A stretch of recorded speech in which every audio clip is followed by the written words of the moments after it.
అందరికీ నమస్కారం. భారత్ మాతాకి జై. కేంద్ర ప్రభుత్వం గత 10 సంవత్సరాలుగా నరేంద్ర మోడీ గారి ఆధ్వర్యంలో బీజేపీ ప్రవేశపెట్టిన సెంట్రల్ గవర్నమెంట్ స్కీమ్స్ గురించి తెలుసుకునే ప్రయత్నంలో మనం ఈ వీడియోస్ చేస్తూ ఉన్నాం.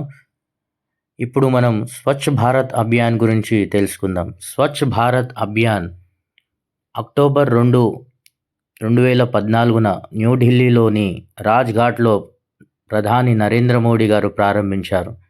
స్వచ్ఛ భారత్ మిషన్, స్వచ్ఛ భారత్ అభియాన్ లేదా క్లీన్ ఇండియా మిషన్ అనేది బహిరంగ మల విసర్జనను తొలగించడానికి మరియు ఘన వ్యర్థ పదార్థాలను నిర్వహణను మెరుగుపరచడానికి ప్రారంభించబడింది.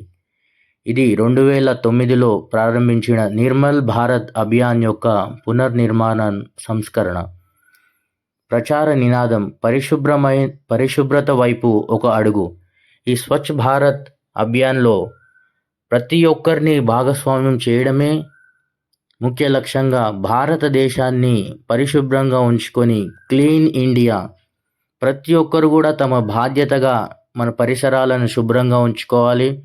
మరియు ఈ భారతదేశంలో ప్రతి ఒక్క పౌరుడు కూడా తన యొక్క బాధ్యతను నిర్వహిస్తూ భారతదేశాన్ని స్వచ్ఛత వైపు నడిపించడానికి పరిశుభ్రత వైపు ఒక అడుగు అనే నినాదంతో ఈ స్వచ్ఛ భారత్ అభియాన్ని ముందుకు కొనసాగిస్తున్నారు.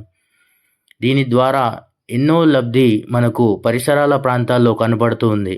మరియు దేశం పట్ల ప్రతి ఒక్కరు కూడా బాధ్యత పెంచి స్వచ్ఛత అనేది ప్రతి ఒక్కరు కూడా మనం అందులో భాగస్వామ్యమై దేశాన్ని పరిశుభ్రంగా ఉంచి స్వచ్ఛ భారత్ అభియాన్ని విజయవంతం చేస్తున్నారు నేటికి భారత జనాలు.